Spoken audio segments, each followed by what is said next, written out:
to My First Dungeon, the tabletop role-playing podcast where we put first-time DMs through their paces as we build and run their very first session, and then circle back around to discuss what went right, what went wrong, and how they can make their game even better.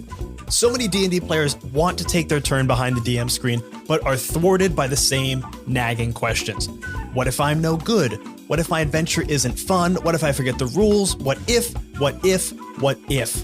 On this show, we seek to answer those questions, dispel those doubts, and provide a roadmap to help anyone run their very first game. And the best way to understand the process of learning is to take a peek behind the curtain and see what a first-time DM really looks like, warts and all. This is a 3-part series. Episode 1 is all about prep, where we will focus on building the session, understanding the DM's worries, and setting them up for success. Then it's out of the frying pan and into the fire in episode 2, where our dungeon dabbler will run their very first game for a group of experienced players. Then in episode 3, we will look back on that first game and discuss what went right, what went wrong, and how we can improve. And along the way, we'll provide you with all of the raw, unvarnished session notes and give you insights on the best resources to help you better run your first or 100th session. But remember, if you're having fun, you're already doing it right. And now I think it's time to meet our first-time DM, Abby Hepworth. How's it going? Hello. How are you? Good to see you in this our apartment. Let's jump right into it. So, Abby, you are a cast member on season 2 of the 20-Sided podcast. You've played with me in my home games a whole bunch. So you've played a lot. What other experience with D&D do you have? Like, do you watch any live play games? Do you listen to any podcasts? Have you read any of the books? What else have you done D&D wise in your life? Yeah. So I watch a ton of Dimension 20. Hell yeah. Love it. Favorite. I did listen to the beginning of season 2 of Critical Role while running for a long stretch, but that was like very early on in my introduction to D&D. And so I found it really entertaining and interesting, but like didn't necessarily have the connection to it that I did then watching a visual version with Dimension 20. And then outside of that, I feel like I have this sort of experience and look inside being a DM solely through watching and helping you prep so many games. Like you've led so many and it's so much fun for me to, it's the only thing about being in season 2 that I dislike is that it is so much fun for me behind the scenes to like bounce ideas with you and to talk things through and to talk about like challenges that you've faced as a DM and that ways to get out of them and or to work around them or to figure things like puzzles out. And so I have that sort of funny experience where it's like I'm adjacent to it. Yeah. And I think honestly, before the first time I ever DM'd, I had watched like a whole bunch of Critical Role. I'd listened to it. I think I'd listened to watched a little bit of Dimension 20. And I kind of thought at the time, like, oh, I still don't know what I'm doing. So I read a bunch of the rules and really just being adjacent to any kind of D&D thing, you learn the rules through osmosis pretty quick. I mean, ultimately, the basic rules of the game are simple. You improvise whatever you want to do. At a certain point, you'll be met with a difficulty class. You'll roll a die. You'll add an appropriate modifier. That's kind of it. Right. I mean, there are like rules that compound on top of that. But the basis of the game is just improv until there's a challenge and then roll a die and see if you beat an arbitrary number. Yeah. No, and I think it's also a thing, especially when you were first starting to do it and I was like watching you do it and was so impressed. But it was a thing that I've reminded myself of you having done this a bunch of times, have learned when you've come up against spells or monsters or sorts of things, the intricacies of it. But it's impossible for you to know all of that going in. Like, yeah. Even listening to Critical Role or watching Dimension 20, they have to look up rules or sometimes they mess them up it's like, oh, I let you do this thing and I wasn't supposed to let you do the thing, but now we've already done the thing. So let's like homebrew a fix for it. And it's fine. And it's actually really fun and interesting.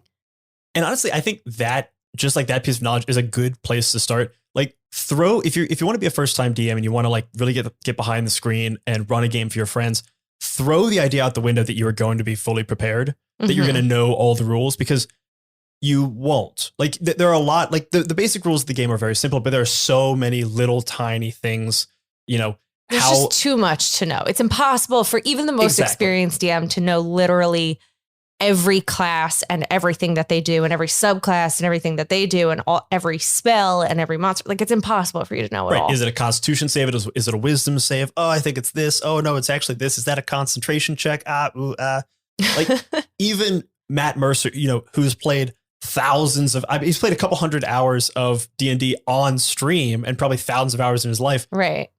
Will mess up things on the stream all the time. Then like get called out about it in the comments. And they're like, oh, well, we're still having fun. So it doesn't matter. Right. And really, like, that is another big key that I want to kind of get across, that if you're having fun and your players are having fun and you're keeping it vaguely consistent, does not matter. The rules are there to facilitate your game, but no one from Wizards of the Coast is going to come in and say like, nah, you're doing it wrong. You cancel the game. The game's off. Right. They're not going to like revoke my DM status. Right. And I think that's a good place for our next question is, why did you want to try DMing? Like what got you interested in kind of taking that mantle up? I think there's a couple of things. The first was that watching you do it, it just looks fun. And like you have such a good time doing it. And I'm like, I want to try this. Like that looks like a lot of fun. And then I think also that I do really enjoy storytelling and crafting like characters and an environment and a plot and coming up with like a world is very cool for me. And then as you know very well, I love doing weird voices. And you are very good at voices. And I am very bad at voices, and I give it my best shot. No, you're good at it. I do okay. And then you're much better at Scottish than I am. I don't know where you're getting that idea. I cannot do a Scottish accent. I really rough fake my way through a vague Irish brogue, kind of. But then like I'm around the house and I hear her, rocking like her Reba McEntire, and I'm just like, hell yeah, Reba. But so it's a thing that like my sisters and I always did, and I did with like friends and people, of just like being weird together. And you don't really have an outlet for, like, I'm not an actor and I don't do comedy and I don't have an outlet for these weird voices outside of just being in the apartment and doing them. Just like talking to you and to the cats and stuff. And so I think it would be really, I would think I will have a lot of fun playing a bunch of parts and getting to be a whole bunch of different NPCs instead of just one player. Totally. So as we start preparing for first game, before we kind of jump in and start like the nitty gritty of prep, I want to preface by asking you, what are you most worried about? Like, what are your worries going into this preparation process, into like actually running your first game? What fears you kind of coming up against? And, how have these kind of like maybe stopped you from trying this before? Like, what do you think are your biggest hurdles as we go into this process? I think the two biggest things that I'm nervous about are touching on what we were talking about before, of like, I recognize that it is impossible for me to be fully prepared, to know everything, to be super well versed and quick on my feet when it comes to every spell or character trait. But I am worried that there's going to be too much waiting time, that like, if somebody makes a move or says, I want to do this spell, or is doing something, and I have to look up what does that actually mean or entail and process in my head, that the delay time, it's like, if I'm worried that if I do that too often, or that I'm too delayed in trying to process what I'm reading, that it basically slows the game down. And then it's just not as much fun because it's a lot of wait time. So it's a thing where it's like, I recognize I can't know everything, but I'm nervous about being too slow on my feet, I guess. Sure. And then I guess I'm really worried about or intrigued about, and feel like it would be really good to practice, the balance between guiding your players and letting them guide you, and not wanting to get too derailed and not lead anybody in the right direction, but also don't want to be super rigid. So figuring out that balance between saying like, I have plans for you guys and I need to get you there, and also saying, I don't know, you guys do you. What do you want to do? You want to go chase that goat into the desert? Sure. do it. See what happens. Right. And I mean, that is the classic argument of, railroaded campaign versus sandbox campaign. How much should your players, how much agency should they have if you're trying to keep them on this storyline? I'll tell you 2 tenets that I always keep in my head when I'm DMing. One, I think I've correctly predicted what my players were going to do in a given situation about 1% of the time. I never get it right. All my prep goes out the window very quickly. I do think we take a special amount of pleasure as well in like after sessions, after we've like finished the game for the day, being like, Brian, did you think that we were going to jump in that portal to hell? And you're like, no, I didn't consider that was even a possibility for you to do it. Yeah, I remember in the home game that we are in together, they were in like a mountain tunnel or something, and this portal opened up to hell, and like a bunch of devils jumped out, and they started fighting. And then midway through the battle, they asked me, "Is the portal still open?" I was like, "Oh yeah, totally." And they said, "Can we go in the portal?" And it had truly never crossed my mind that they could enter the portal, and they didn't go. And I think it's partially because they saw the look on my face of, "Oh no, there's a portal." I gave them a fun door, and I didn't think they were going to go through it. Of course we're going to go through the fun door. I think realistically it came down to I really wanted to go in the door. And I think it was Sage, maybe. It was Noah. Noah was very like anti-devil. Yeah, it was like, it's literal hell. Like, no, it was really freaked out by it. And I was like, guys, it'll be so much fun. We're really going to throw Brian for a loop. And even still, like, they didn't throw me for that loop, but they did throw me for a whole bunch of other ones. So you're never going to be prepared. But that kind of leads to my second point. There's a quote from Dwight Eisenhower that I think is the best summary of what a DM needs and should do. And it is, plans are worthless, but planning is essential.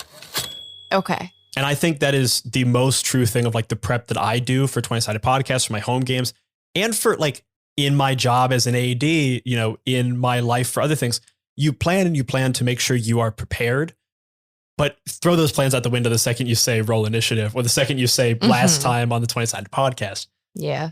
But by setting yourself up for success, by knowing who the possible characters are, where the possible things are, and what kind of the motivation of the world is, then when your players decide to turn left instead of right, you know enough of the machinations of the world to understand how that would affect your plan.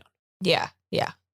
So now that we're there, let's get into it. We did a session 0 with our players, and they had some ideas about like what kind of genre they wanted to build. So why don't you go ahead and tell us a little bit about what the game is going to be? We're going to be building a one-shot. One-shots are the hardest thing to build because there's nothing more difficult than ending something. Look at most TV shows that have been on more than 5 seasons. It's very easy to start something and keep it going. It's very hard to end it and in a concise time. So we're really giving you a lot to work with here. Yeah. But tell us what kind of session we're going to be running. Yeah, so we decided that we're going to do a sort of Western inspired cowboys. And so in that instance, it's going to take place in the Relinquished Territories, in the Big Desert. Got ourselves a gang that have yet to come up with a name, I believe.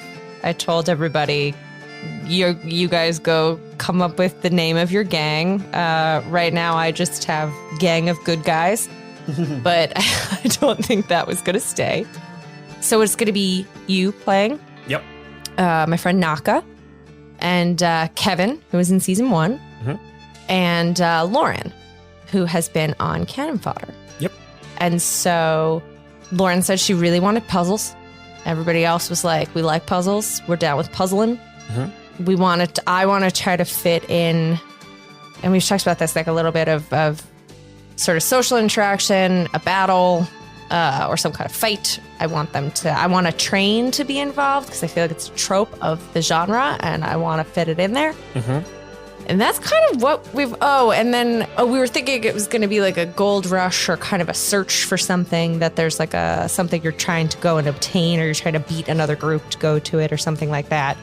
And everyone had expressed interest in, when given the options between like levels of lethality, is it like Game of Thrones where literally no one is safe, or is it like soap operas where you can die a violent death on screen and it means nothing? You can come back 2 seconds later as your identical twin brother who's been lost for like 7 years. People were leaning towards Game of Thrones, which I think is, for a one shot, it doesn't actually make that much of a difference. I think. Correct me if I'm wrong. Yeah, I think going into a one shot, especially because you're only going to be playing this character one time, you won't be as attached to them as you are like a character that you play for 100 sessions. So the idea of like a meat grinder or of a session where, this guy might go out and blaze a glory at the end of the one shot is kind of fun. It's easier to push yourself closer to the edge. Whereas when you're in a long running campaign, you grow attached to that character. And like, if in session 3, after, they've gotten a dog and they've met their sister and stuff, all of a sudden they're like about to die, you might not make that extra punch towards, the demon that's threatening you. I also think that from a DMing perspective, that it makes me feel like the gloves can come off. I can do whatever, like I can throw whatever I kind of want at them, and I don't have to be worried about like accidentally killing them. Or for instance, like if I picked a monster and picked a challenge that did end up being way too hard and killed everybody or killed most people, or just proved to be a greater challenge than they could surmount, that because it's a one shot and because everybody was like, yeah, we kind of going into this, I'm like, okay, that wasn't great. But also nobody was expecting to play this character for another 10 sessions. And so it is a little bit of pressure off in that sense. And I feel like it's going to allow me to make some bigger swings. I will say I talked about this on an episode of Cannon Fodder. To date, as of recording this, I've never killed a character. I've never had a PC but death. He's trying, friends. I've gotten really close. I got really close in episode 3, season 2 of 20-Sided Podcast. Yeah. Noah was one roll away. And I truly, and kind of keeping in that idea of your players will throw you stuff, I had no idea what would happen if he died. Like, I didn't know what the new character was going to be. We were just going to like, whatever happens, we're going to figure it out. With character death, though, I think one thing that is important is making sure that the tone of something has been established. So if you are in a combat that is clearly has been prefaced to be like an epic combat, like this is, the battle with your rival, this is the final showdown or whatever. When like the threat of death has kind of been set, dying in an encounter like that, where there are stakes, where there's a feeling of like epicness, there's a feeling of like trying to overcome something great, a character death there is more palatable to a player because they like the tone, the expectations have been properly set, the tone has been properly set, and they know that like they might not come out of this. If you go into a battle with a random zombie and they happen to crit 3 times and kill your character, that's very unsatisfying. Right. It's super frustrating as a player. I feel like I've done enough in our home game, have had enough instances where things felt, just sort of like, God, this is how it's going to go. And we always pulled it out and it was fine. And like, we were able to get where we needed to go. But yes, I intimately know that feeling of like, shit, there's literally, this is how I'm going to go out at this stupid battle that, like, of course, all of them matter and all of them are leading somewhere, but it's not the same as you're saying as me coming up against my arch rival who I set huge backstory with. It's like, nah, it's just some guys you meet on the road who are dicks. Really, yeah, when looking towards character death, you just got to make sure that it is narratively satisfying for that character to die. If it feels random and if it feels unearned, kind of, that's where there's a frustration, I think, for players. Totally. So we've talked a little about player character death. We're going to be playing level 3 characters, so fairly low level, but still like everyone's kind of got their first subclass feature. Everyone's got some stuff they can do. And D&D 5e is really characters outside of like first level are remarkably resilient. Like the death saving throw system makes it so it's fairly difficult to kill characters unless a encounter is like willfully unbalanced, which is okay. And even in that case, it is still kind of difficult to kill characters because there's so many like stop-get measures before they die. Right. So it's not a thing you have to worry about too much, but it's a thing you should always like keep in mind that if you're approaching one of those points, make sure that it's satisfying, or give the players like a nice out to get out of it, or raise the stakes so that it becomes satisfying. Right. Okay. So we talked a moment ago. You listed a bunch of specifics that your players had given you. They wanted to do puzzles. They wanted to be a Western. They wanted to do this, do that. I think the number one most important, easiest way to set yourself up for success is ask your players what they want to play. Right. Because like if they know what they want to play, then they're already invested. They've already helped create the world. They've said, oh, I want to be a cowboy. And now they're playing a cowboy adventure. They're like, oh, I got to pick that toy. I wasn't given a toy. I chose a toy. That's a very cute way to put it. Yeah. I like it. I'm very cute. And also so humble. And so humble. But also it helps you out more than that, because it's essentially like joining a writer's room for a little bit. A bunch of people that if you're playing with your friends, obviously people that you like and you trust are hopefully, if you're in that scenario, they're giving you ideas and they're throwing stuff at you, and you can take what you like from that and what they're excited about. And those are just little points of inspiration stuff. You have to work a little bit less.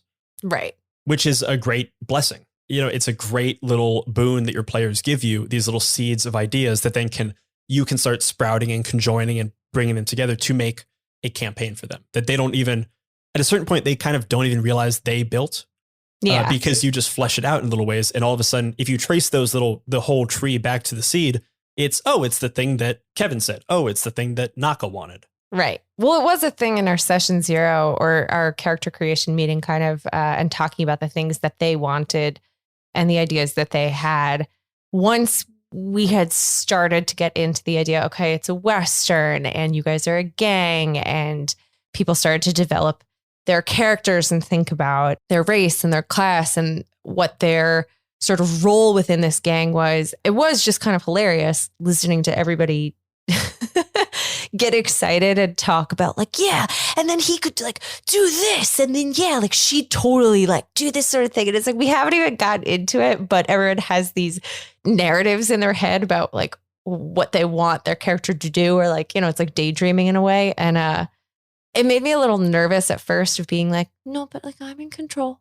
I'm the DM. But it's like, no, it is, as you're saying, great ideas and a way to build it all together. And realistically, like, I'm doing it for them. Mm-hmm. Like, yeah, I'm the DM. I'm in control in a sense, but not really. It's all of us. There is something to be said on both sides of that. Because one, it is important to remember that as a DM, yes, you're building this thing for your friends. Yes, you are kind of this separate role, but you're still a player. Right. There shouldn't be necessarily a dichotomy. There's just one person that is adjudicating the rules and acting as more people than everyone else. But there's still a player at the table, and their voice should still be heard. So when you're building something for your friends, if everyone is saying something that you have no interest in playing, if everyone wants to play a space Western and you really want to play high fantasy and aren't that interested in, the space idea, speak up, say that, like, let them know, because everyone's voice should be heard in this. And ultimately, if you are met with a group that wants to do one thing and you want to do another, maybe that's not the group for you. Right. And I know for some people, it's very hard to find a group. So maybe you kind of like stick it out because you want to play. But if you find a group that doesn't jive with what you want to do, it's okay to try to find another group. Right. Or at least make your voice heard and say like, hey guys, I'm really feeling more of this. This is kind of out of my wheelhouse or out of my interest level. What do you guys think about this? And kind of, try to mesh some ideas. Well, it's making me think of for season 2 of 20-Sided Podcast, Noah loves like creepy horror movies, that whole genre of like, it's so not my thing. I hate scary movies, hate creepy shit, hate horror. It's just not my vibe. And I know it was a thing that he was like excited about. I think the way that the season is coming together so far is such a phenomenal blend of like, yeah, it's creepy as fuck. And I feel like Noah is getting a lot of things from like genres that he talked about and suggested, but also like, that I don't want to just straight up do like a horror movie. And so you're a scaredy cat. I am 100%. I'm scared of everything. But ultimately, if someone comes to me and says, I want to do horror, and a bunch of other people say, I don't want to do horror, like I'm scared of horror, what you do is you like temper the edges of horror and give eerie. Right. And I'm absolutely loving the like every session, there's times where like, yeah, I'm super creeped out and it's like scary and stuff. But like for me, Noah's probably fine. No, even he is like having reactions to stuff. But yes, it's like tempered down to the scariest cat's expectations. Yeah. Me, yeah. So you had this idea of this Western that your players gave you. That's, the seed that they've given you. You have some ideas of your own, this like train aspect. You want to have they're looking for something. And generally for a one shot, you want to have kind of one goal in mind. Hitchcock's idea of the MacGuffin, the thing you're chasing, or the person you're trying to beat. In a one shot, in like a 3 or 4 hour session, you're only going to have time for a couple of scenes, really. So usually that means like a setup scene that kind of introduces everyone, a social encounter, maybe a puzzle, and a fight. One thing to consider when you're making a one shot, don't plan on a ton of stuff. Try to make it very, very simple, because even in that simplicity, you're going to find a lot of fun tangents and things. Just because something is simple and is only 1 or 2 steps does not mean it's not fun. And also, for every session I think I've ever, or probably I think I've gotten a little better of it now, in the same way that I've never properly predicted what my players will do, I've never properly predicted how much content we'll get through. I always plan for what I think is 2 or 4 hours of content, however long we're planning to play. And I end up planning for like double or triple that. Right. Not because I'm planning a lot, but because we get to so much less than I anticipate. Because you find the fun tavern keeper who has a secret that he won't tell you unless you roll a 20 and keeps asking you to buy drinks and stuff. And it just gets harder and harder to get the secret out. And that becomes the game of the episode. Right. Or of the session. So on that note, what do you want the like main goal of this session to be? I'm unsure exactly where I want. The way I was approaching this was that I have an idea of like how and where to begin, of basically how to introduce our characters, how they know each other, and how to kind of introduce what the, let's call it, end goal is. I don't really know what I want that end goal to be. And the way that I'm thinking about this is sort of that those are the 2 points that I think are best to start with, because then it's like, all right, I know where everybody is. I know how they're meeting each other or figuring out what their goal is. And I know what the goal is. And then it's just a matter of figuring out how we get there. And that is also the part that I feel like can be super flexible, of like, if you give an option, you're like, there's a road and you can take a horse and it's going to take you 3 days. Or there's a train that goes in half the time, but it's also leaving in 3 minutes and you are going to have to race to go catch it or something. Like You give people the options and they are going to pick one or the other. And so your plans may just change in that regard anyway. Right. The middle is where I think the most flexibility on the part of the DM. And I definitely think the more you have finalized what you think the ending will be, as I said before, there's a very solid chance that is not the ending that comes out. But at least if you know what the characters are searching for, what the final room of the dungeon looks like, what the big bad boss is planning, what the curse of the gem is, then no matter how your characters come at it, you know what will happen. Or at least you have a pretty good idea. So let's actually start with, and this is another thing we talked about. We kind of discussed our characters on this character creation session. And there is an important thing too, in the same way that you should always discuss with your players what they want to play. The other important thing is to make them integral to that story. So in this story, it's a Western and we're trying to do something. We don't quite know yet. We're trying to maybe steal something or kill someone or find something. We're a posse. We're already integral to that story. And this is the thing I think I failed at a little bit in the first season of 20-Sided Podcast, where we had a Poseidon adventure, and all of the characters were kind of ancillary. Like they weren't the twin queens. They weren't the captain. They weren't integral to the boat. They kind of were bystanders in this thing, which I think was a error on my part. But I think you've done a great service to yourself, because not only are your characters integral to the story, they will be driving the story because they're like right in it. And that is a huge help to you as a DM. So where do you think, you said you have a pretty good idea of this start, like how they meet, what their kind of initial burst is. What do you think that's going to be? My thought was, it being a Western, that we're going to start in like a small Dust Bowl town sort of a place, and then had one of 2 sort of ideas. Of the first one was to have it be that Kevin, Naka, and Lauren are a crew. They come on into a bar, and that's where they meet your character, who we've talked a little bit about being a sort of combo bartender, doctor. That character from a Western, we were calling him Doc. Yeah, I haven't come up with a name. So I'm just defaulting to Doc. Yeah. But that character in every Western that's like the portly guy with the handlebar mustache. Like he's either a bartender or the doctor or, the saloon He's like owner. the voice of reason and everybody trusts him. Even like the good guys, the bad guys, he's just sort of the standard. I'm actually thinking of, we just saw the new West Side Story and this character is a little different in the new one, but in the original, Doc, again, he's like an anchor and a safe retreat back to people. But anyway, so having them meet your character and then you sharing some information with them about either a treasure to be had, a rival gang that's going off to do something interesting, that like there's some prize to be had. And they decide, they're going to go after it. It appeals. I will build it in such a way that it appeals to them. And then you decide to join in as a way to kind of introduce, like they get to introduce themselves to you and you get to introduce yourself to them. And therefore the listener also gets to like be introduced. But we also could make it as like, you guys are just a posse and you're already part of the group. There is something to be said for that, though, of a unequal amount of information given to players and characters as well is often a fun place to start, because especially when you have either a log running campaign or a one shot, if different characters have different information, different levels of information, then not only are you giving out reveals as NPCs and like bad guys, saying their bad guy monologue, your players are delivering little nuggets of information that the other characters didn't know.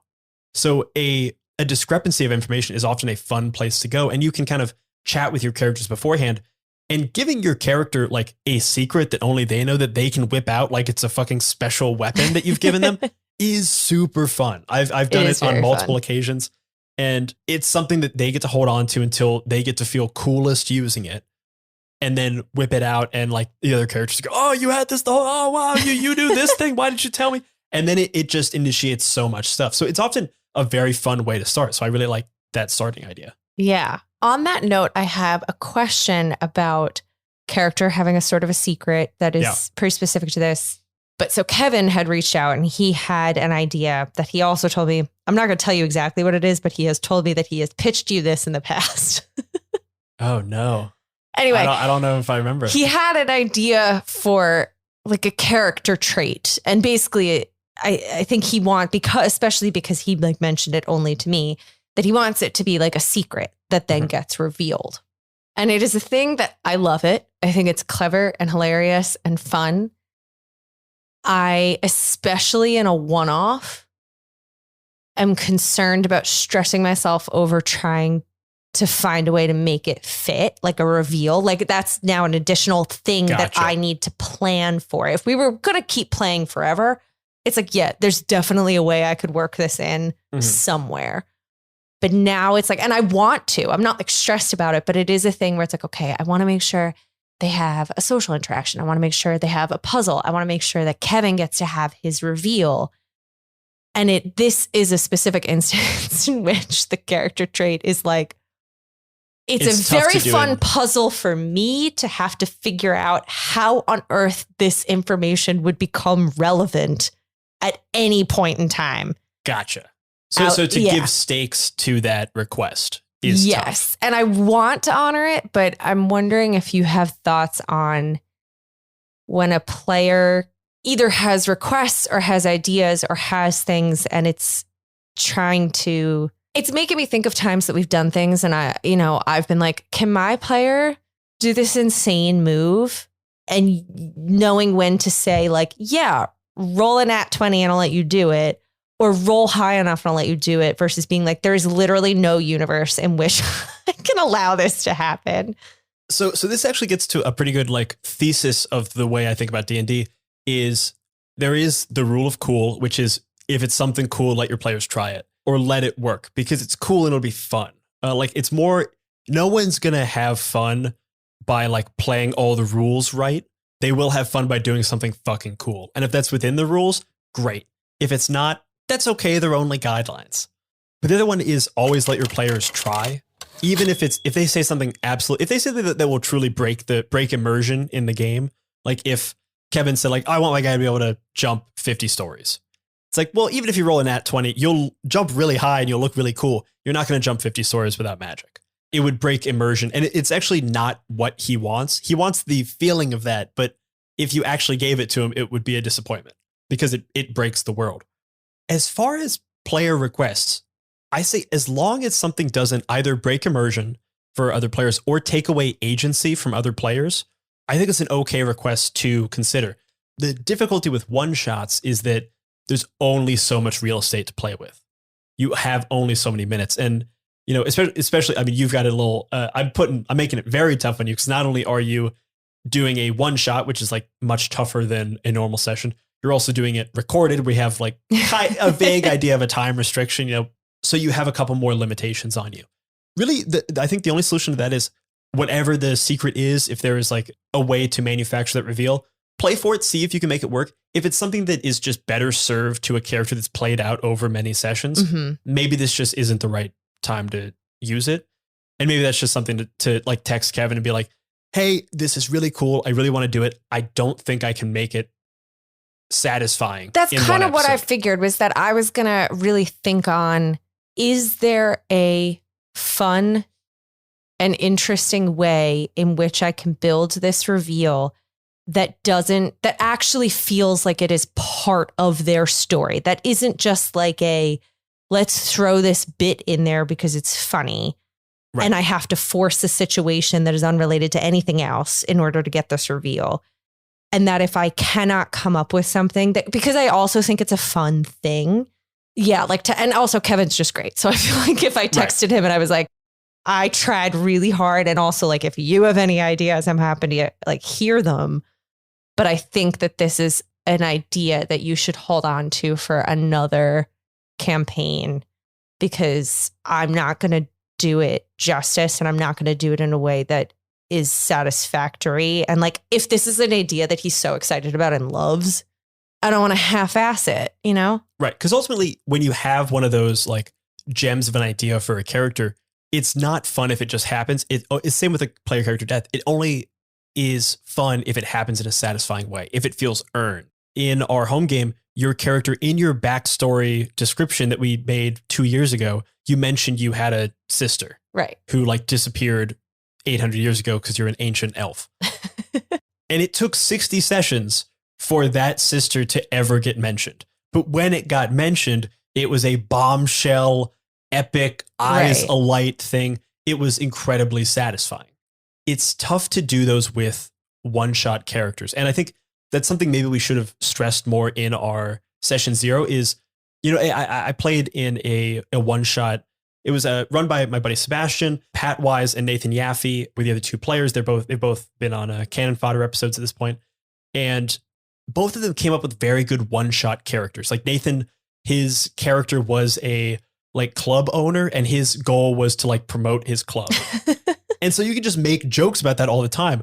Whereas I made this like turtle character who was like trying to find the lost book to his like order or something.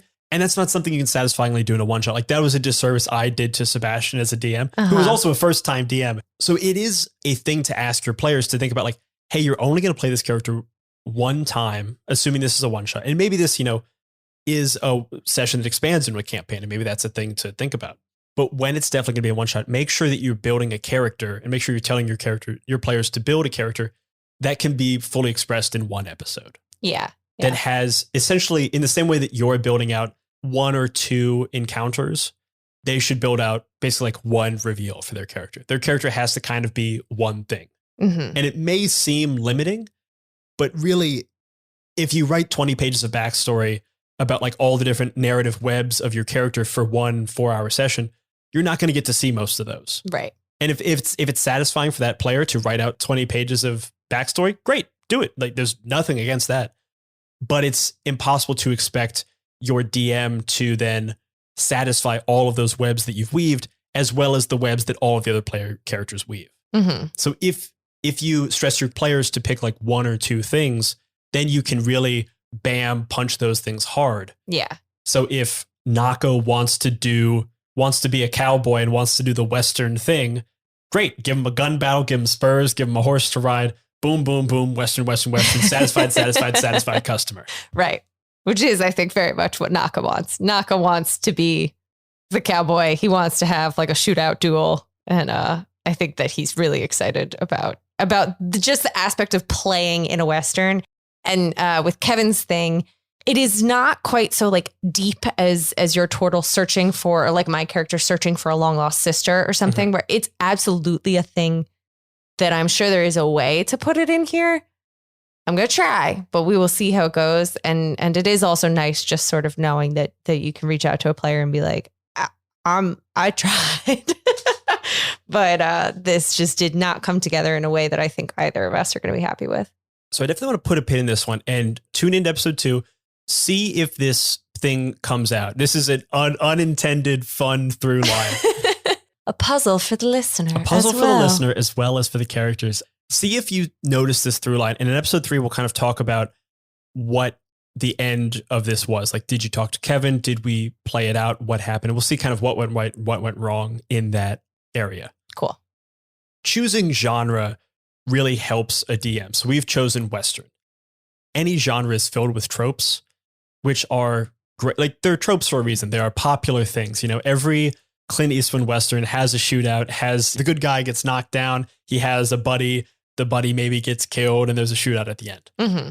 So luckily, you know, we've chosen this Western. There are a lot of tropes to choose from. It does also kind of fall to you to include enough of those tropes to make it feel Western. Like right. if we do a Western and ne'er a gun was seen, no spurs, no shootout, no train, and we just kind of walk. The tumbleweeds? Is that what they are? Yeah. If there's a Western without tumbleweed, you don't see a single tumbleweed, it's not a Western. Exactly. If someone doesn't have a beloved horse, it's not a Western. Exactly. So you kind of know where you're going to start. You're going to probably, for better or for worse, we're going to start in a tavern, which is like the classic D&D starting point. But first off, I have nothing against starting in a tavern. I think it's great. It just makes sense. Everyone likes to drink. It's a fun place to hear information. Honestly, if you're hanging out with your buds in real life, where are you going? You're probably going to a bar. And there's so much fun to be had there. But it even falls better into this genre because a tavern, a saloon, is so prominent in the genre. So it already, not only is it convenient for you as a DM, it's convenient for you in the genre that we've chosen together. Right. So we have a starting point, and the next thing we kind of need is we need like a plot hook, a thing that they want or a thing that they're trying to get. Right. And also kind of on top of that, we need a reason for them to want it. There's a game designer that I particularly like. Her name's Kelsey Dione, goes under the title of the Arcane Library. If you haven't seen her, look her up. Does great, really, really great module designs. They're very simple to follow. All of the encounters are on like one page. She has very simple but well-designed notes.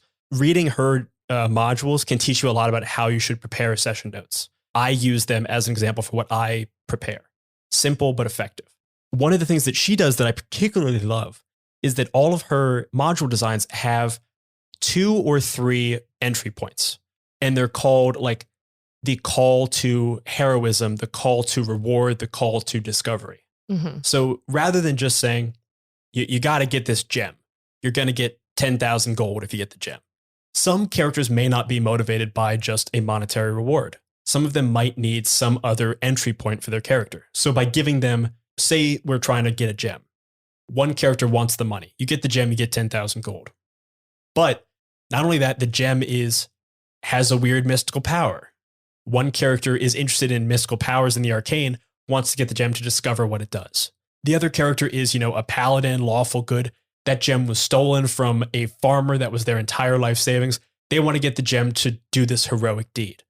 By giving it these like multiple threads that people can choose, it's a lot easier for them to get into this world because they're not trying to force a character that they've built to take like a single path, a single thread of like meaning of how to get into the adventure.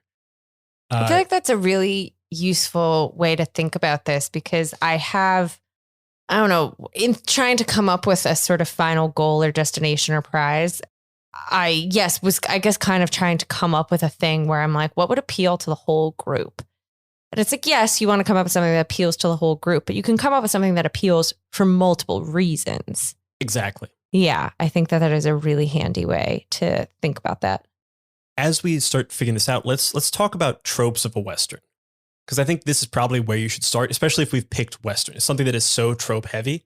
There is the trope of the the bank robbery or the train robbery. Maybe we're trying to rob something. Are we, bad guys trying to do a robbery? If we are, maybe there's a different posse, like a competitive posse that is trying to get there before we do. So now not only do we have a goal, but we're trying to beat someone else. So then some characters are motivated by the rewards, some are motivated by the competition, some are motivated by getting revenge on this other posse who did a bad thing to them. Could be we're in town, the outlaw walks into town and starts, blowing up things and stuff. And now there's a bounty on this outlaw's head. We got to catch him. Mm-hmm. And then there's multiple entry points in that. One is reward. You catch the outlaw, you get the money. One is heroism. This outlaw done bad things. We got to catch him. And then discovery. This outlaw did bad things, but weird bad things. Like he only destroyed this building and it in a weird way. Why and how? Let me figure out what's going on with this outlaw. Little Jimmy fell down a well and we got to go down the well. Poor little Jimmy. Poor little Jimmy. His mom's freaking out, but down the well, there be monsters. Okay. That could be a weird spin. Where do you think, are any of those speaking to you or any ideas kind of coming out to you that you think you'd want to run? Yeah. So it was a thing that someone it actually might have been you, joked about in our session 0 of like, you guys are a gang. And I told you to like come up with a name for your gang. And then we were sort of laughing about what if they're testing out a bunch of different names because like they haven't actually really made it big yet. Like people don't actually really know who they are outside of this like small town. And so it was a motivation that I was thinking of like there is some goal. And one of the points of motivation or points of entry is them being like, this is a big deal. If we can go and do this, it's like a band. I'm honestly thinking of them as like making the band. If they can go and do this thing, everybody's going to know who they are now. And it's like their big break. And I think that is hilarious. And it's the idea of like, I feel like I've seen this before and I can't think of a specific example, but yeah, it's like the bank robber who, when they're leaving is like, and when the people ask, you tell them all it was Slimmy Boy Jim or something like, it like, tell, you want your reputation to be, you want it to precede you. Yes. Which I also think is a Western trope. And so I love the idea of you guys wanting to build a reputation for better or for worse that precedes you. You want people to talk about the good guy gang, for lack of a better name at the moment. Right. And so that was a motivation. I will say this has worked extremely well for me in the past. One of my original home games was Sebastian, Nathan, and Pat. And we played through Tomb of Annihilation, which at the end you like save the world from this death, spoilers for Tomb of Annihilation. You save the world from this death curse and defeat an evil lich. And we wanted to keep playing. So I wrote kind of like a coda, like an afterword for that. And Sebastian's character loved like proclaiming all the deeds they did and like getting reward from that. He was a bard. He loved talking.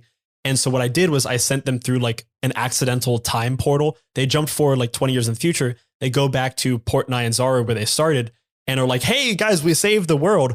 But someone else had already claimed credit. I forgot that this was the thing. Yes. And it's hilarious because Sebastian himself is similar to his character in that way and was like personally on a very real level offended. And it was a great entry because not only is there like a discovery, like who is this person? There is a deep want of vengeance, like have the notoriety. And it is a thing like those characters went through a whole fucking lot.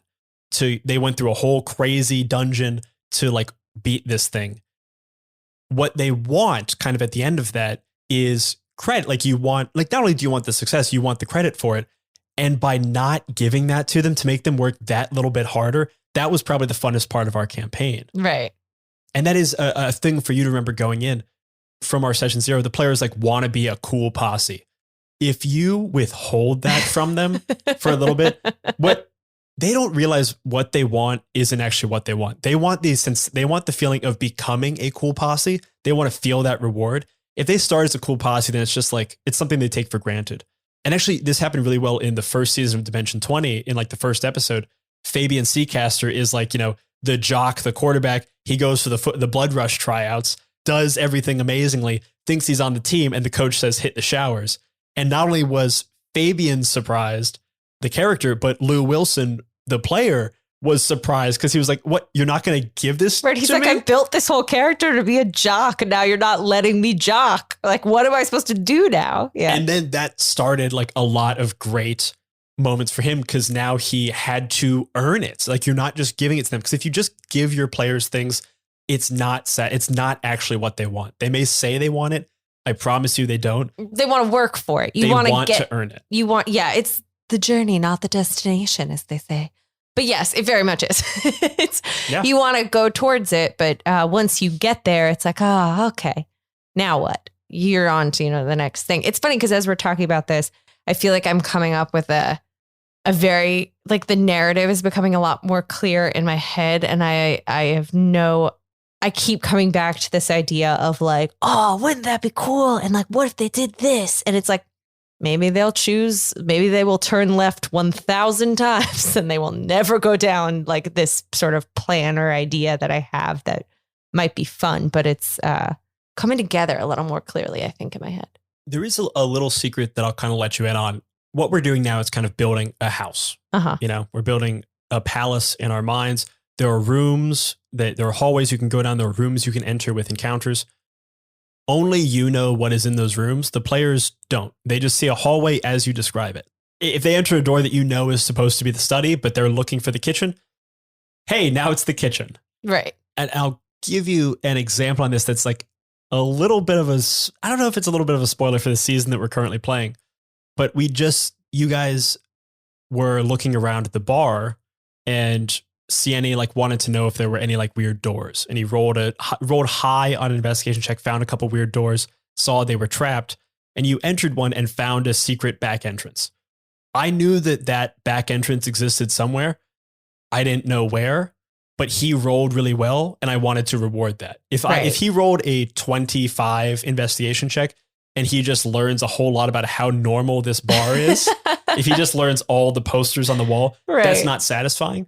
Where it's like we could have been in the town hall or the town square or a new friend's apartment, and like that passageway would have existed. It's just a matter of where and when we looked for it and rolled high enough in a way. Yeah.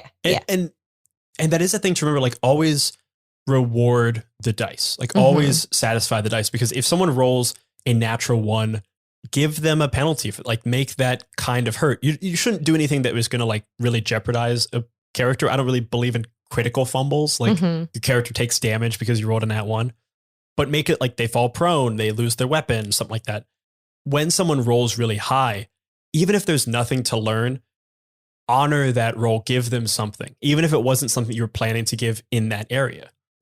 Because it will be sad. Every time you roll in that 20, you should feel sad. You should get something out of it, even if it's not necessarily within the scope of the check you were making. So if someone makes a perception check and they roll in that 20 and there's nothing around, maybe they don't, you tell them they see nothing and there's nothing sneaking up, but they notice a thing on another player's pack that's sticking out. That's a little secret that character's holding, or they have some insight into themselves. Give them just a little something that makes it feel like their character earned this moment. Because otherwise, if the dice stop having that meaning, or if something is just, if you roll a nat 20 and you get nothing for it, it's just a bummer. Right. Yeah. You want every big roll to be rewarded.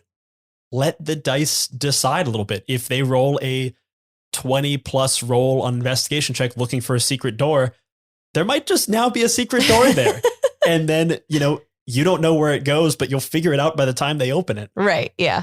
It is a thing where I feel like it's remembering as well that the DM is sometimes more, but frequently maybe 2 steps ahead, 1 step ahead of the players. It's there are absolutely instances in which the DM is, just kind of making it up as they go. And the players don't necessarily know this because you are okay, I'll do this. And then you present it to them. And then they have to interact with and digest that information as you prep for okay, now what?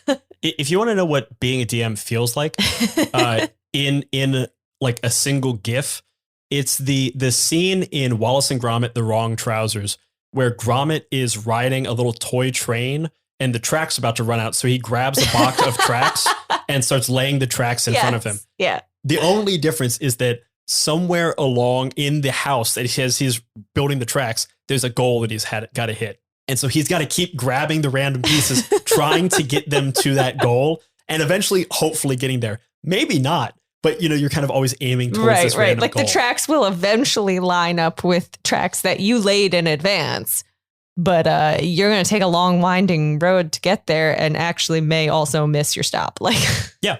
And ultimately, like if the session ends without getting to the place where you wanted to, that's fine as long as your players like had fun getting there. And that is a big thing to remember going into this. If you're having fun, you're doing it right. Like that's really kind of the end all be all. If you're having fun, your players are having fun. End of discussion. You have DM'd correctly. There's really not a big bar to entry. People think that there are so many things you have to learn. No one's going to tell you you're ready. I promise you're ready now.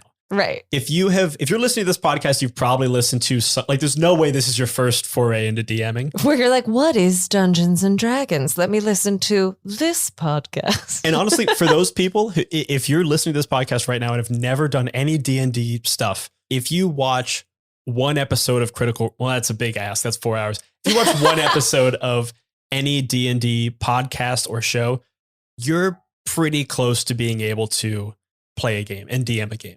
Because ultimately, it's just storytelling. And then when your player meets an obstacle, they roll a die, they add a prescient modifier. It was a thing where I feel like when I first started playing and I would tell friends or family, like I'm playing this, literally no one else had ever done it, or no one, including myself before I started playing. I had no concept of what Dungeons and Dragons actually was or how it was played. I knew literally nothing. And I felt like I found myself explaining it as you are doing improv, but sometimes when you say my character does X, you have to roll dice to see whether or not that's true. It's literally just you and your friends like improving and dicking around with each other. And then sometimes you have to roll dice, and sometimes the dice will be like, yeah, girl, you can make that move. And sometimes the dice are like, nah, girl, that ain't gonna happen. Exactly.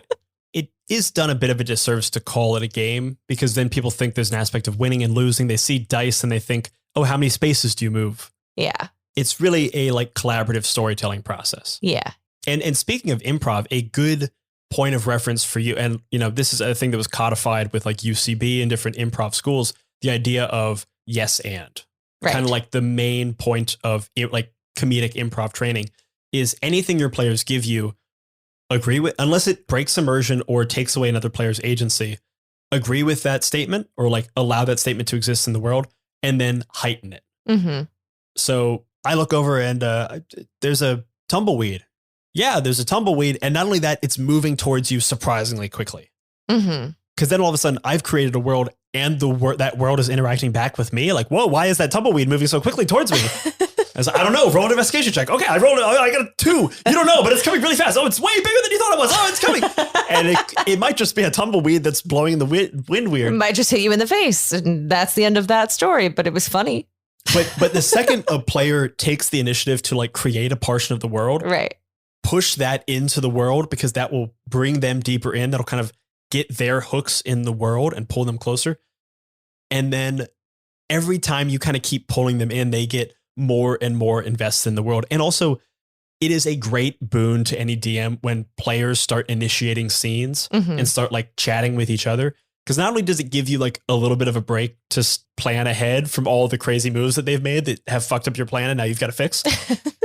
It also tells you, in the same way that like improv comedy scenes, when audiences are laughing or not laughing, it's a real-time barometer of what is working, what isn't, and what information they've accurately gotten. So if you're trying to give them like a puzzle and they're talking back and forth to each other and you realize that they've missed a key piece of the puzzle, well, maybe now's the time for an NPC to come in and say like, hey guys, did you notice the sun's coming up weird? I found this other piece of a puzzle. Oh, look, did you notice that that's blue and this one's purple? Gee willikers. Gee willikers, Claire. The more you can pull your players in with those kind of heightening yes and elements, the more they'll get invested, the more they'll give you back, and the easier it becomes for you. Mm-hmm. Okay. We've talked a lot of theory. Yeah. and broad things. And I think those are very fine things to talk about. Yes. But we do need to get a little more in depth. I know you feel like you've kind of started getting the threads of the story and kind of what it looks like. Uh-huh. But I think we need to come up with what the MacGuffin, what the inciting incident, what do you think this is going to be? So I have an idea. Tell me if you think this is too grand. Go for it. You guys are a gang trying to make a name for yourself. Mm-hmm. Let's call you like good guy cowboys as opposed to like outlaws. You're welcome in this town. You know, you're kind of helping to keep order, let's say, across the West, the wild, wild West, trying to make a name for yourselves.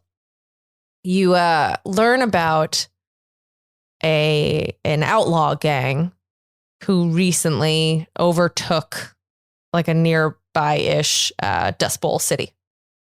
They've overrun it. They're in control now. You know, if you go and get rid of these outlaws, if you can take back this town, that, you know, and we can make them a crazy outlaw, you know, where it's like the baddest man in the whole damn town, sort of a thing. Bad, Leroy Brown, baddest man in the whole damn town. Yeah, we're definitely gonna name him Leroy Brown. Bad Leroy Brown. Yes. So anyway, so if you go and you can take back this town, that you'll really have made a name for yourself. So, part of the idea here is this motivation of like a character like Sebastian's. If it's like you're really trying to get this reputation, you really want to go do this. Mm-hmm. It's also a motivation of like, these are bad guys who are overrunning this town, destroying places. You know, they've kidnapped innocent people, you know, whatever you want to say there, that there's the moral sort of person who's like, no, this is bad and we have to fix it. And I want to throw in a twist that this might be the part that's too much. Okay. Of there is a good guy gang who has a reputation. People know them. You know, they're the Avengers and you are the ragtag game, crew of kids trying to become superheroes. They are also on their way. And it's wanting to beat them there to do it. I don't know if that's adding a hair too much to the story. Let me talk about the initial thing first, then we'll talk about that aspect. Cool. You were saying like let's assume this like good guy gang aspect. I think a good place to start with that is like we roll into town.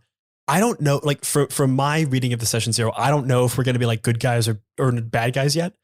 But the idea of we haven't made our name yet is something you can really use to your advantage in that we roll into town. We like bust into the saloon either as good guys looking to be like given free drinks or as bad guys looking to be given free drinks because we're intimidating. And the saloon owner, like me or someone else saying like, well, golly, if we're trying to be good guys, like, oh no, these are scary guys. You could play to the opposite of whatever we come in as in a way that I think would be fun. So if we come in as like trying to be badasses, then we're mistaken for good guys trying to help. And it's like, well, no, we're bad guys. Like, well, no, you look like nice young boys. Can't you help me, clear out these other guys out this other town? And then there's an aspect of we don't have the name we want yet. So by doing this task, we can kind of claim it. I think with the multiple crew thing, I think where you might get tripped up is if you have a crew that has grabbed the other town, there's a great kind of almost Seven Samurai aspect where like we're good guys or ragtag bad guys that are going to like save that town. Which is kind of an inverse Seven Samurai, but we're going to save that town. Yes, it is very much an inverse Seven Samurai. Yeah. Maybe it's a little more fistful of dollars. Maybe it's a little more fistful of dollars. Yeah.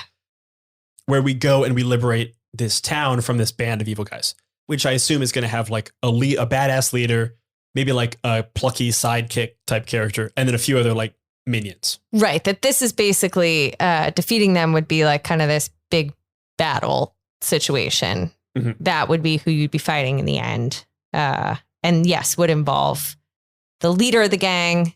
Yes, a sidekick who has a decently big personality. And then, his minions her minions. Or her minions. I think if you then make another posse, it's just a lot of pieces for you to juggle. Okay. Really, what I always try to avoid is any chance that I have to play two NPCs that are talking to each other. Yeah. Because and now when you're adding in so many characters, not only do you have to keep track of these like personalities and characters and character sheets, you might run into that situation where like this NPC group lands at the town, the PCs decide to like wait back and see what they do, and then like you're kind of running now, about. yeah, you're kind of just playing yourself. But I don't think that's a bad idea, having this rival gang. Instead of it a rival gang, make it a rival one bad guy or one really good guy. Ah, okay. I'm thinking there's an episode of Cowboy Bebop where, you know, Cowboy Bebop is like a space Western. Spike Spiegel is a space bounty hunter. There's an episode where I forget the character name, but it's like a real cowboy. It's a guy who rides around on a horse and is overly sincere, but is a bounty hunter. And Spike and him butt heads because they're both trying to get the same bounty. And he's like, you know, Spike is kind of, you know, not bad, but he's like kind of a bad dude, you know, trying to get stuff. And this is like this like noble cowboy who like doesn't really know what he's doing type thing. If you then make this character like kind of annoyingly good, there's nothing your characters will want more than to beat this guy or like. You mean annoyingly good in the sense of like not this? Well, what do you mean by good? Do you mean like good as in like a pure heart and moral compass, or do you mean good as in like literally no one is a better shot than him? It could be morally good, but it's whatever our characters are going into town wanting to be. If we want to be the biggest badasses, if we want to be the goodest good guys, this guy gets all the credit for all those things. Okay, cool. So like the jobs that we've done, we're always on the same date as like a bigger job that he did. He is our white whale. He is like, we keep being the opening act for the Beatles. I was about to say he is the magician who was the opening act for the Beatles. There's a great magician named Fred Capps who I absolutely love. And he did this amazing routine on the Johnny Carson show after winning FISM, which is the like international competition of magic. Fantastic routine, beautiful. Unfortunately, it was immediately preceded by Ed Sullivan saying, "And now the Beatles." So he has been entirely forgotten in that performance. He's still remembered as a magician, but that performance has kind of been forgotten a bit. Yeah, you guys are that magician, and I am crafting the Beatles. Exactly. Except that it's a group and a solo, you know, it's reverse in that sense. And also, that gives you so much fun to play with. Like this character could like, so say we're both bad guys. This guy could be like a genuine bad guy and is just like really good. So not only are we trying to beat him to the punch and also beat him, but maybe he's not what he seems, and we know that. So, you know, we think, say we're both bad guys. We're trying to be badasses. We see him and we know that he actually has a trust fund and like and like a trust fund kid. It's like Gilderoy Lockhart. Exactly. You know, he's a fraud and he's just, you know, really good at memory spells and fronting this whole thing. If you make a villain or like a rival or an adversary better than the characters, make them better than the characters for reasons that are really fucking annoying. Yeah. Your characters will earn it. Exactly. Yeah. And then they'll want to beat him so much more. And that's what you want. Because like there's the villain that we want to kill and there's the villain that we want to beat. Yes. And also there's a fun path where maybe we beat that guy and then he starts like crying because he's never been shot before or something. He's only pretended to be shot. These aren't real scars. These were actually from surgery or whatever. And then we like take pity on him and let him join the gang. And now he's a buddy. And now we're like training him to actually be a badass and not, you know, a fake badass. Either way, it's satisfying. But you've set up a very fun adversary or rival. And not only that, it's way easier for you to manage because it's a kind of a one note character and it's only one character sheet to have to worry about. It's only one creature block. Yes. Because this is making a lot more sense because it was a thing where I was like, this is a lot of stuff to keep track of. And also it is the kind of thing of like, I'm totally fine with it playing out in the sense of like, there is this rival who you're trying to beat to the punch. And based on choices you guys make, maybe you never actually interact with them, but it's just like a source of motivation. But I think it's a lot easier to build that in if that rival becomes a solo individual who, again, like if you happen to not, if it doesn't fit in, like that's fine. But also it's just a lot easier for me than to find a way to make it work. And it's something you can introduce so easily in that like opening tavern scene. Like if we walk in trying to be badasses and we say, "Hey, you heard of us? We're the good guy gang." And everyone goes, "Who?" And we go, the good guy gang. And they go, "Oh, are you like friends with Chester Cornfield? This crazy bad guy?" We go, "No, not Chester Cornfield. We're totally different. We're better." Then, you look like an off-brand Chester. Right. Calling any of the characters an off-brand something they want to be, I promise you will work so well for you. I'm excited for this. I also did just think of the perfect example for what the inspiration for your like the rival character should be. If you're ever trying to build a rival, just think back to ever playing any of the early Pokemon games. When you were red and there was blue, who always had like his Pokemon was a little bit better. It always evolved before yours. He was always coming out of the gym when you were going into it. It was just like so fucking annoying. He was always one step ahead of you for like no reason. He's just slightly better. And you're like, ugh, you're just the worst. That's what makes a great rival. Right.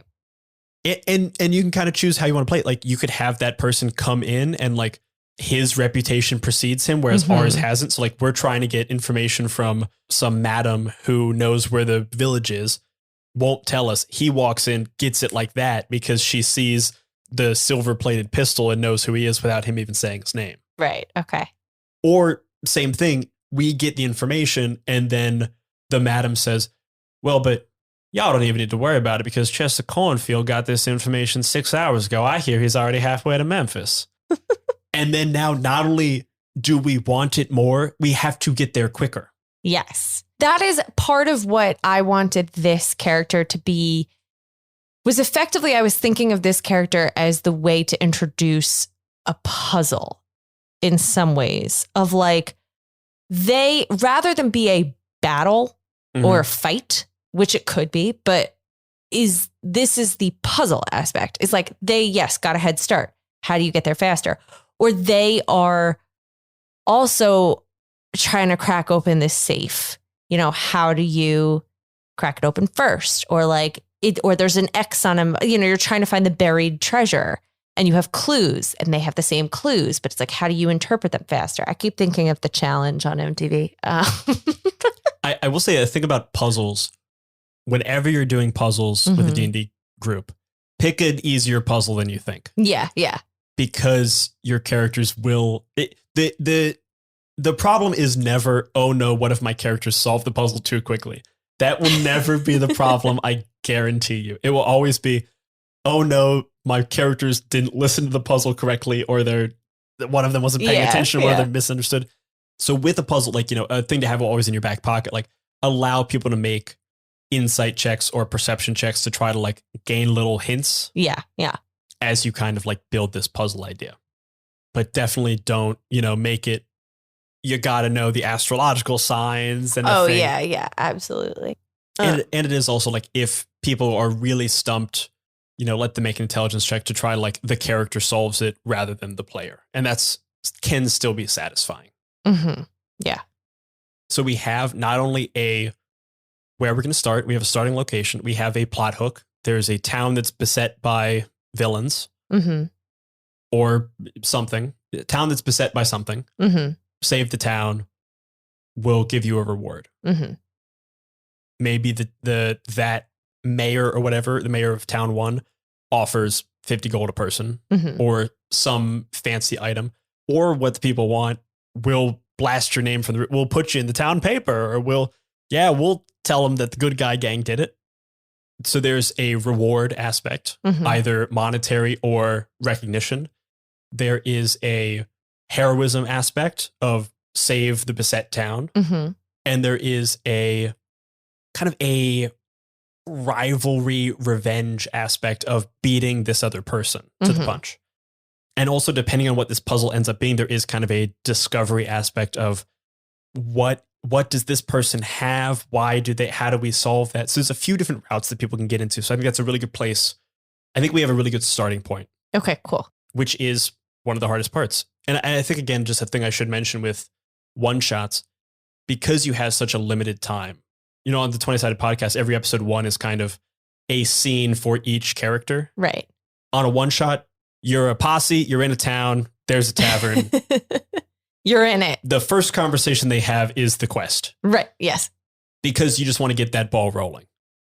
And there's nothing bad. And even like, if you want, you can start the one shot with them already having gotten the quest. Like, hey, so we open, it's a Dust Bowl town. The mayor's just told you guys that there's a town beset and he's going to give you 50 gold to do it. You're in that conversation just happened. You're in the mayor's office. He's there and he's holding a bag of gold. What do you do? Okay. Yeah. To really lay it out. I know, because that is a thing that specifically with a one-off that I am a little nervous about. And like, this is what I was talking about before, of making sure that like we stay on track without me feeling like a buzzkill or like I am saying no or guiding things too much. Because if you're going to do a ongoing campaign, you have a lot more flexibility of saying like, okay, so I planned for them to make it to the train and they got really caught up talking to the bartender because they're weird. But that's cool because next session we'll get to the train. And this is one where it's like, there really is no next session. You kind of have to get on the train. Otherwise, I'm not really sure where we're going with this. And so, it's a like keeping things snappy, also not. I want people to have room to play and breathe while moving along at a nice clip. I think you did say something that I want to touch on, that you're worried about having to say no or anything like that. Mm-hmm. And I think that is a good thing too. I very, very rarely say no. One of the things that I will do is try to interpret what my player actually wants and direct them that way. So, but try to redirect to get the intention, the vibe of what the character wants to do in a way that won't derail your session or that won't break immersion in some way. You know, I want to punch a hole through the wall. It sounds like what you want to do is get to the other side of the wall. There's a window right there. Okay. Yes. Where it's like, yes, understanding where it's coming from and getting them there in a way that works for everybody. Yes. Cool. Okay. So we have the beginning, we have the kind of start, and we have this rival character. Mm-hmm. And I think you have a decent idea of what that's kind of going to be. Let's talk a little bit about the like posse villains. Mm-hmm. In talking through, you saying, playing off of the idea of like, are you a group of good guys or are you a group of outlaws, or like you want to be one or the other? Mm-hmm. For me, that changes what the sort of final thing is, in the sense of like, if you're a group of like good guys, a town being overrun by outlaws makes total sense for you to go there and rescue the town. If you're trying to be like badass outlaws yourself, kicking out this other outlaw group and taking over yourselves is like a thing, but it just doesn't really feel like, I don't get, it doesn't motivate me. And I feel like it could potentially change to be like, somebody's come from the West Coast with a huge amount of gold. They're headed back to the East Coast. They've stopped over in this town. And now it's prime for you to go and get away with that loot. And maybe even that is an instance where like the person who's made this fortune is like some asshole who you hate or whatever. But it's a thing where it's like, I feel like after our conversation here, I want to text to the group and say, are you guys feeling like you want your gang to be good guy cowboys or bad guy outlaws? Because it will help me with the storytelling, but I don't know if you think that I'm being too narrow about it or if that's actually like an okay way to think about this. I think you've absolutely, like, as you were talking, what I was thinking of saying was you should talk to your players. And then you said I should talk to my players. Yeah. That's exactly what you should do. Yes. If you don't know which way they're going to go in something as big as that, like what your characters want to be. Like what their alignment is in some ways. Yeah. And there is a very big difference. And you're absolutely right. There's a very big difference in what the goal of your one shot should be. If we're a band of outlaws trying to make our name as, the evil outlaw, the Josie Wells posse or whatever, versus we're 4 aspiring would-be sheriffs or like marshals with deputy badges. They're wildly different. And to come into a session not quite knowing, you could definitely do it. You could definitely have fun with that kind of improv challenge. Mm-hmm. It's worthwhile to you, especially as a first-time DM. Just ask your players like, hey, are you guys going to be good guys or bad guys? And then I can better build the session. Right. Because it is a thing where like even talking this through, I have an idea of kind of how to build either of them. And as you're saying, it is a thing where like in theory, I could make it a fun challenge. Well, it wouldn't be that fun, but a challenge for myself of saying like, you guys walk into the bar and then based on that first interaction, I try to determine, okay, I think that actually they like want to be badasses. They kind of want to be outlaws. And then it's like, okay, so we're going with, you know, quest A versus quest B. But I feel like it'll be much better for me, especially as first time doing this. And also just, yes, for you guys, making sure that I can hit on all the things you want to be like, yo, are you guys good or bad? Like, yeah. Yeah. Yeah. Do you want to be on a wanted poster or do you want to be the guys who everybody calls when there's like an impossible bounty that they need, you know, got? Yeah, absolutely. Mm-hmm. And, you know, the answer, like as in most things with life, is the simplest answer and the one that requires kind of the most work in a sense. And it's that the answer is communication. They're like clear and worthwhile communication will solve most of the problems in your life and especially in your D&D group. Being a good dungeon master is the same as being in a healthy relationship. It's all about emotional availability and vulnerability with people that you trust. So should a first-time DM read like some relationship books in order to do well here? You know, like not even joking. I'm kidding. Not even joke. I think there's an aspect of that would prepare you better for DMing than reading the Dungeon Master's Guide. Honestly, like a little bit. Like you'll learn the rules, you'll figure out the rules as you go. But understanding communication between players in prep and during a game, like understanding what they want and trying to facilitate that is a big part of what you're doing. Like, and really like, you know, take a step back. What are you doing? You're making gifts for your friends on the fly. Like, yeah, you want to give them everything they want. Like, they want to be badasses. I want to give them all the opportunities possible to be badasses. I want them to defeat their foes. I want them to do this cool fucking shit. Right. That only happens if you properly communicate what the desire is and, you know, what the limitations are. So yeah, you know, honestly, read a relationship book. No. No, you should read the Dungeon Master's Guide. There's a lot of really helpful tips in there. Dungeon Master's Guide. That would be step number one. Yeah. That would be step number one. And this is another point that we'll kind of come back to in session 3. So rather than discuss it now, tune into session 2. We'll see kind of which way the party leans after you talk to your party, talk to your group. And then in session 3, we'll kind of talk about how that conversation went, what that conversation was, and kind of what the fallout of that was in the game. So great. We got a couple like little through lines we can follow throughout the 3 sessions. Honestly, a lot of prepping isn't prepping like the very minute details, which you'll soon find out as you kind of like prep your notes. It's always good to like, you know, name the towns, build a couple very broad NPCs. And another resource I would point you towards is the Arcane Library and how Kelsey, she has a great model for NPCs. It's always name, what they are, so, you know, half-elf spy or something. A kind of line of dialogue that personifies them. So if it's Buzz Lightyear, he would be a lawful, good male paladin, I guess. The words that personify him are, you know, to infinity beyond. It kind of tells, it's a catchphrase, but it tells you what he's about. There's a line for appearance, 3 to 10 words of what they look like, kind of, you know, helmet, cut face, whatever. What they do, so like what kind of motions they do, you know, he's always walking very stiff, you know, he's talking to people in this way, and then maybe a secret they have. This doesn't have to be like something major, but Buzz Lightyear's would be, is actually a toy. Right, like doesn't know he's a toy. Doesn't know he's a toy. But if it's the barkeep, it could be behind the bar, he has 2 bars of gold that he's holding on. It doesn't have to be anything major, but it's just a little something you can like reveal or not. Not a thing you have to do, but a thing that I've often found helpful. So it's good to, you know, in your prep, build out a couple NPCs that you know are going to play a part. Who's going to deliver the quest? Who's the bad guy? Who's the rival? Maybe one extra person. And then as you're planning out, you know, your combat encounter, find the stat blocks of the creatures we're going to be fighting. So if we're fighting a wolf, have the stat block of the wolf pulled up and ready to go.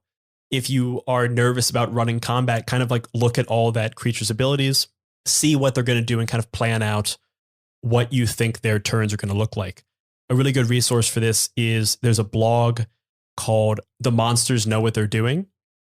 And it's a great resource to, I think, like all the monsters in the dungeon, in the monster manual, that talks about what each monster would do in the fight based on their abilities. Yes. So like, a wolf isn't just going to like scratch if it has a scratch and a bite attack. It's going to bite and try to like bring you to the ground and then have advantage on all of its scratch attacks. Right. So if it's you kind of like how to understand their motivation or the way in which they would utilize their different types of attacks. Exactly. I've always found a problem for me is that I'll get into battles and then I'll see all the abilities that these monsters have. And because you're running like 5 different monsters, it's tough to optimize those monsters. Right. Which is another reason why 5e it's difficult to kill a character, because all of the characters know exactly what their characters do and are really invested in living. Right. And all of the monsters are run by one person who's trying to do 50 Who's things. frantically jumping around, yeah. And is looking at a stat block and sees like, bite attack does 2d6. Okay, I'll do bite attack, but doesn't see that there's a strength saving throw. And also, I just met this wolf as a DM. I don't care if they live or die. Right. So if you take just a little bit of time and look at those stat blocks and, kind of plan what this, villain or monster will do, it'll help you a lot. So I have a question about combat specifically, because talking this through, I'm realizing that the combat is the section of this that I am the most nervous about, that I feel like, as we talked about, I have a ton of fun making weird personalities and voices and characters and like understand what information I can reveal and conversations I can have that could get people to where they need to go. But when it comes to the battle, I guess part of what I am curious about is if you have advice on how to figure out what your characters can fight in terms of like, how do I pick? Like, obviously these guys are level 3. I'm not going to give them a dragon. Like they are not equipped. I understand that. But there are so many options, and I don't know that I know how to read their stat blocks and information about them in a way that's like, oh, this would be, just a hair outside their level, which could make it really interesting versus, oh, this is way too much, or this is going to be super easy and they're going to defeat this in 2 seconds. So this is a great question. When you're worried about running D&D, the social encounters are much easier to kind of prep for because you don't have to know a lot of rules. Once you get into fighting, there's so many spells and saving throws and this and that. And building an encounter that's properly balanced can be tough. That is my concern, is building something that is properly balanced for it to feel challenging, but to feel confident that the players can figure it out. Luckily, there are some good tools to use. One of the main tools is built into D&D 5e. It's called challenge rating. Challenge rating is the thing you'll see at the end of every stat block. It'll say CR from 0 and 1/8 up to like 30. I believe the conversion is generally the challenge rating is equal to what 3 characters of that level could do. That might be incorrect, but there within the Dungeon Master's Guide, there is an encounter builder guide. So essentially what you do is you take the level of all the characters, you add that together, and that gives you kind of your maximum allotted challenge rating that they could beat. And then you take all the monsters that you're going to use and their challenge ratings, put them together and see where that falls on a certain scale. So, for example, if I'm DMing for a group of 4 people and all of them are going to be playing level 3 characters, you add that all up and that's 12. And then no. So let me. Okay. So what I'm explaining this poorly because I haven't had to do it very much because there are online tools that do it for you. Okay. There are 2 great resources for this. One of them is Kobold Fight Club, which is a website. I think it's koboldfightclub.com. I'll link it in the show notes, as well as the Encounter Builder on D&D Beyond. D&D Beyond is a great resource. You can create free accounts. You can create encounters, save them. You can build character sheets there, save them as well. You can create campaigns and like have people join. It's a very good resource for first-time DMs because if you can get everyone to like send you their character sheets, then you can look at what their abilities allow and then have a better idea of what they're going to be doing. But within these encounter builders, and I'll provide links in the show notes for both of them, you can essentially plug in your characters and their level and then start like just adding monsters to an encounter. And it will like automatically light up the scale of, is this a easy, medium, hard, or deadly encounter? So it isn't necessarily, like you're saying, a direct math of like... No, the math is a pain in the ass. Okay. And admittedly, like 5e is the most accessible math-wise. Like previous versions were much more crunchy. But not only is it kind of pain in the ass math, challenge rating it's not a great system. It's not particularly balanced in itself. So unfortunately, the tools that we have are imperfect, but they do a pretty good job. Okay. So by playing around with, and the other kind of problem that challenge rating has is they plan for, like, a typical adventuring day is 8 encounters. That doesn't necessarily mean 8 battles. It means 8 things you get into. So challenge rating is kind of scaled for that. But the problem is most people don't do 8 encounters in a day. So it gets a little wonky. Mm-hmm. But it does give you a pretty good guide of if it's 4 level 3 characters, would 4 direwolves be too much or not enough? It gives you a pretty good idea. Would you say that if, for instance, I'm going in and using a tool like this, and as you said, it's sort of calibrated for a system where you're playing or you're doing 8 encounters in a day, but we are not, that would you skew it either up or down to account for that? Or do you think you pretty much keep it kind of as is? Like if I go in and it says 4 direwolves is like pretty good. Is it like, okay, well, but because we're not doing 8 encounters, that means it's going to be too easy? What you really want to do is what I generally do when I'm building encounters is, a part of me kind of throws it out. A lot of it is based on experience for me, unfortunately. When you're just starting, if you're only doing like 1 battle a day, kind of shoot for just so the scale is just touching the red of deadly. Okay. It means it'll be tough, but has a chance to like be terrifying.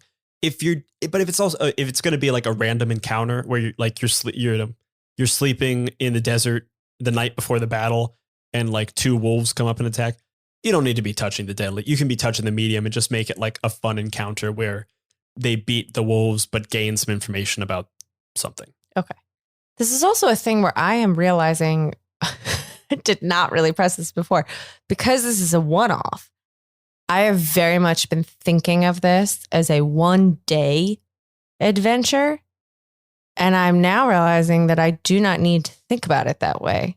No. Just because it's a one-off adventure does not mean it needs to take place within 24 hours. Like, they can go to sleep in a desert. They do not need to get from the saloon to this overrun town in 1 day. No, definitely not. I didn't really, I did not think about that at all, which feels ridiculous to admit, but. No, honestly, I'm particularly bad at condensing time. All of my games will play 4 episodes and I'll realize it's been the same day the whole time. And that was like a problem with season 1 on the RMS Titanfall. Like, if a ship's going down, you're not going to have any time to do a short rest. We talked about this a lot. It was a thing that Brian would come over like a bunch when planning season 1 and be like, so I've sort of painted myself into a corner because they cannot take a long rest while a boat is sinking. And I was like, how do we break the system and give them some rest time to get stuff back, even though like this is not, you kind of had to break the system a little bit. There was a time when I was thinking about like, well, this is a super fancy ship. So maybe there's like a spa that you go into a pod for an hour and that counts as 8 hours of like I was really trying to like find a weird loophole, but luckily you're not really beholden to it. And there is a thing where, you have a battle, you're in the middle of the desert, maybe they spar with their rival or something. Rival kind of kicks their ass and then gets away. Okay, we go to sleep for the night and we catch up in the morning or something. And that's also an aspect of choice. Like, do we camp out for the night and this guy maybe gets ahead of us? Or do we ride through the night, take a level of exhaustion, are less prepared for the next day, but we're definitely ahead of him? Yeah. Really, my best advice for planning a combat is look at one of these encounter builders and kind of just play around with it for a little bit. And you'll get a decent sense of what will work and what won't. When you are running an encounter, if it becomes clear to you that you have misbalanced it, if you put your hand too much on the scale and it's too easy, hey, you're fighting 2 wolves. One of them goes, ow, and 2 more wolves come in. Right. And that's interesting because now the environment is interacting. If you've done the opposite and it's actually too hard, hey, the players don't know how many hit points a direwolf has. Maybe this one was injured and has a little less hit points. Okay. Yeah. Or maybe they get it to half health. It decides, fuck this. I was looking for a quick meal. I'm going to dip. Right. Okay.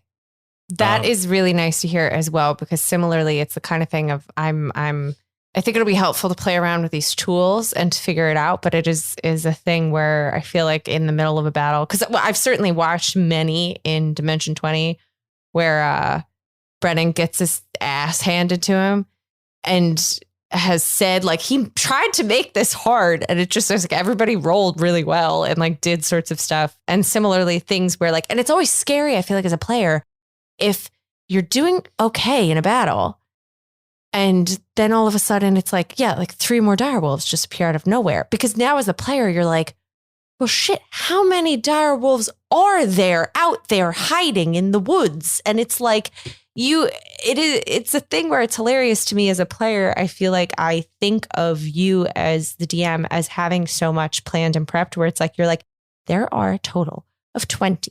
And if they defeat all of them, like, it's whatever. Right. But it's like, no, you're just adding them, as needed. And I will say that don't penalize your players for womping you. If your players are kicking your ass, if they planned this battle well and they made a trap and they trapped all the direwolves in a big pit and the pit had spikes and they all died, your players will be incredibly satisfied. The only reason you put your hand on or off the scale is if there is a chance that there will be an unsatisfying encounter. Right. And that, okay. They get to the big bad battle and it turns out it's super easy.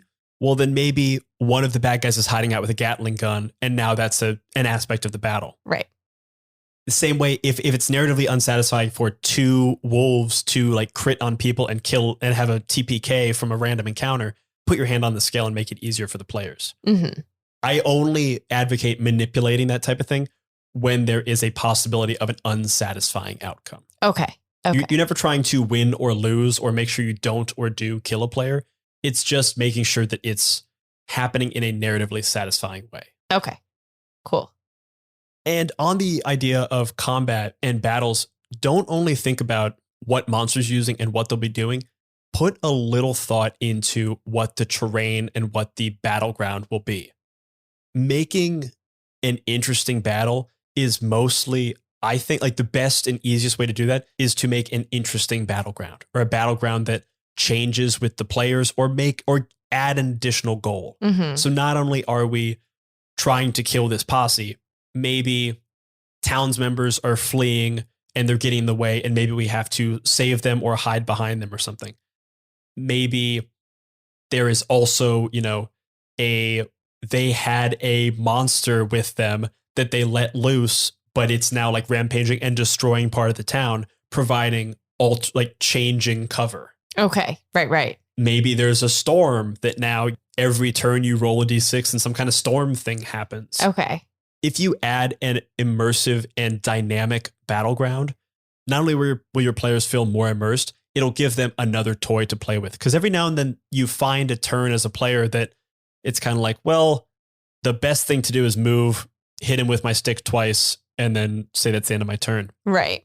If you give them an additional element to interact with, or an additional thing to worry about, they have an option to do something cooler. So if the house next to them crumbles and now looks climbable, hey, I can climb up high, get a better vantage point, and now call out to my buddies where the bad guys are, and also hit something twice with my stick. But like your attack is going to be the same, but you're now doing it in a way that feels more exciting because you also got to climb over some rubble. Because you have to remember, like, when you're doing a combat as a DM, you're kind of doing everything. So you're always talking, you're always thinking. When you're a player, when you're doing combat, you kind of have to wait like 10, 15, depending on how many players, 10, 15, 20 minutes before your next turn gets around. Mm-hmm. So it's a real bummer when you roll your dice and none of your things work and you don't get to do anything, or you have just a turn where you hit the monster twice, do some damage, and that's it. Mm-hmm. By allowing more options to interact, those can be more satisfying. Yeah, totally. I get that. Okay, so we've talked about our plot hook, our like entryways, how people can get in. We've talked about what the kind of narrative of the story is. Bad guys or something has beset a town, something going on in a nearby town. Right. And there's a rival who's trying to beat you to the punch. We've got a travel element. We've got this rival element, and we've got the big bad evil guy at the end who is, either a posse, a gold miner. There's something there. And we'll find out what that is after you discuss with your players, which is great. And we have kind of an idea of what we want our battleground type thing to look like. Are there any other questions you have before I kind of let you off to go build on your own this one shot, this world that we've created? Any questions you have that you think will help you in this building process? No, I feel like in talking out a lot of these things, I'm feeling better about it. And it is also the kind of thing, if I feel like once I get into doing it, things may come up, but I'm feeling a lot better now that I feel like there are like walls to the sandbox. And now I'm like, okay, we can like kind of mess around and do a bunch of stuff in the middle. And like, I'll, as we've talked about, do my best to prep, like, but it's more of prepping the world and less of like the plot, because God only knows what you're going to do.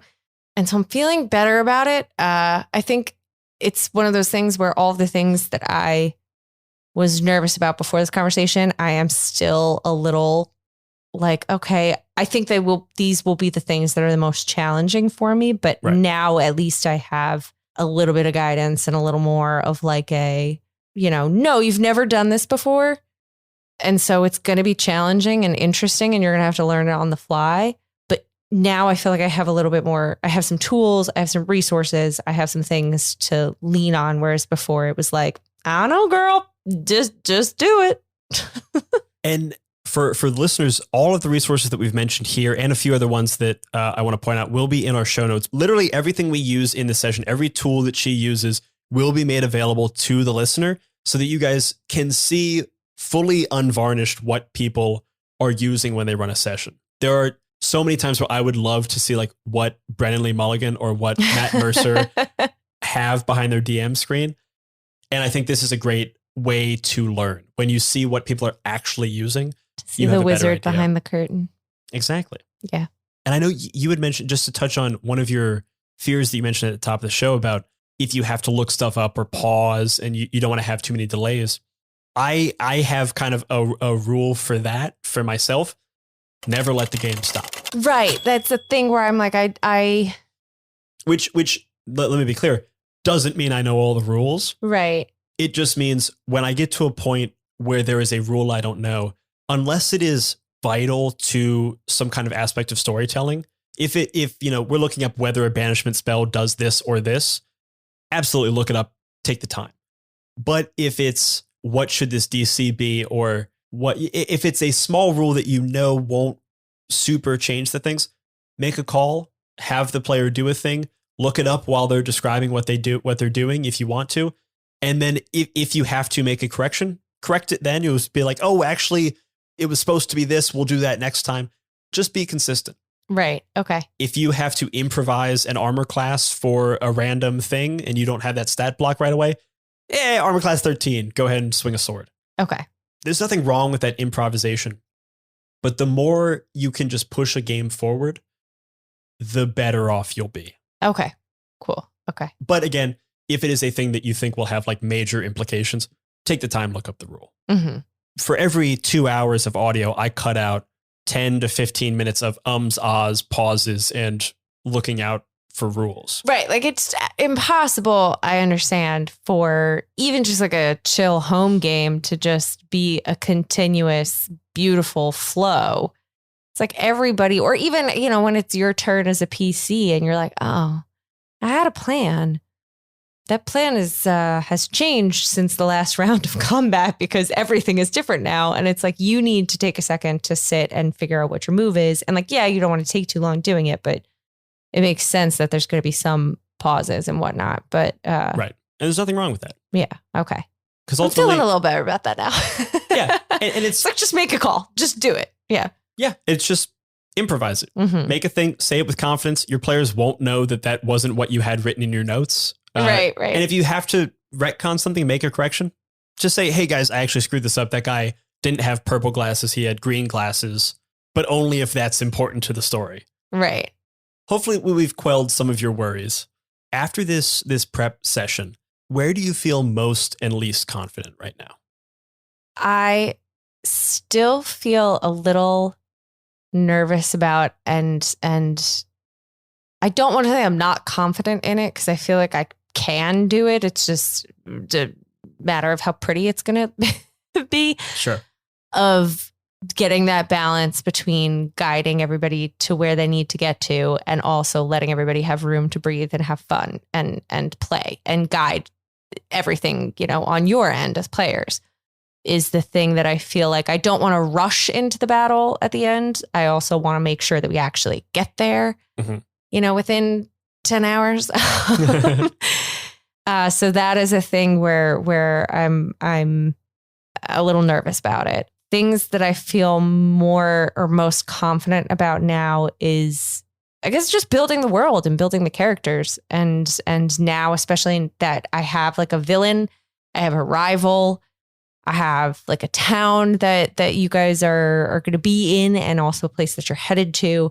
I feel, as I said, really good having walls set to the sandbox. And now I can just continue to play and build things in there. And then when you guys set out to do whatever it is that you're going to do, that I feel pretty confident that I will feel comfortable ebbing and flowing with you guys within the world and saying like, I wanted you to go here. You didn't go that way, but we could just take all of the NPCs that I was going to have you interact with over here, plop them back over here and put them on your route. That is a thing that I feel pretty good about. Cool. I've got two more little things before we kind of get out of here. On Cannon Fodder, I always have guests ask a question for the next guest to answer about the world. I want to do a version of that here. First, I'd like for you to give your future self a piece of encouragement that you think that person would like to hear. Oh, man. I do like self-motivation talk in my head all the time, but it just feels very weird to actually say the words out loud. And not only that, have them be recorded to be played for strangers. Think to my future self, just keep the ball rolling and have fun. And it might be messy and it might be imperfect, but as long as you're having a good time and your players are having a good time, then you're doing good. It's perfect. The last thing I want to do is a question for your part 3 self. Imagine that you've finished this session. We're now talking about what went right, what went wrong. What is something that you want to know from that person? I'm not sure if this is exactly what you're looking for, but knowing myself and the way I critique a lot of my own work, I feel like it's sometimes easy for me to forget the things that I've done where it's like, that was challenging and you should be proud of yourself. Mm-hmm. And like things where it's like, you did a really good, it's harder for me to like look at a thing and hype myself up. And so I feel like a question I want to present to myself and a thing that I'm trying to get better at doing generally is what's something that maybe didn't go according to plan, but you're happy with the way it pivoted or the way it worked out, or a way, what's something that went sideways and how did you handle it and bring it back, if that makes sense. I mean, it makes perfect sense. I also think it's a great question. I can't wait to hear the answer sometime in the near future. Yeah. So yeah, I think we're now at a point where I'm going to kind of let you go to your own devices to plan and build and have fun. Like, this is the fun part of DMing. I am really excited to like get into the nitty gritty and do it now. Yeah, it's going to be a lot of fun. We're playing, it's Monday now. We're playing, I believe, on Saturday.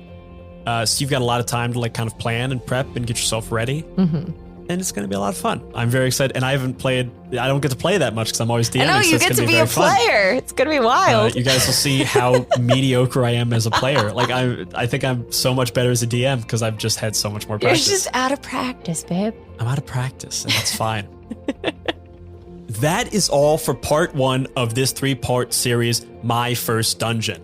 Next week, Abby's going to be stepping behind the DM screen for the very first time to run the session that we have just talked about. You'll get to find out all the answers to the questions you have. Are we good guys or bad guys? Who is this rival? Will you get to do Kevin's character bit?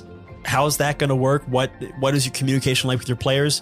And we're going to get to see all of your DM notes and things when we next speak. Any predictions about the game?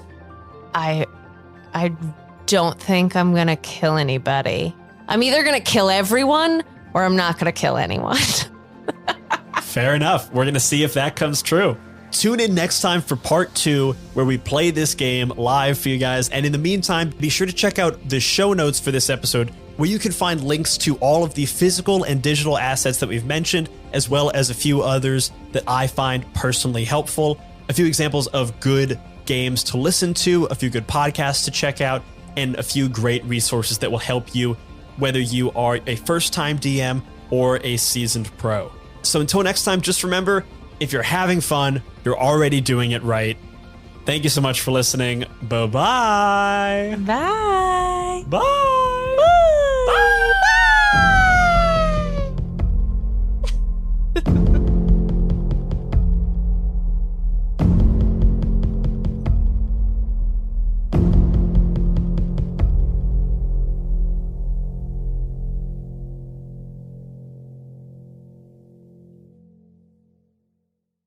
Hey everybody, this is Abby. If you enjoyed this episode of My First Dungeon, you might want to check out some of our other shows in the Fractured Realms.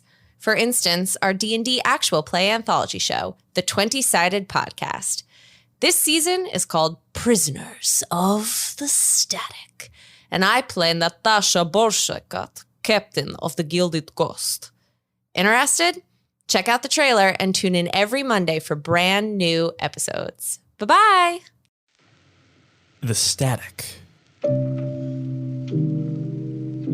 A mysterious, mist-covered scar left behind by the Titans. Nothing that has entered that expanse of fog has ever been seen again. Until now, that is. A message in a bottle containing 2 things. The first, a plea for help from the legendary weaponsmith to the gods. The second, a warning. Here, there be monsters.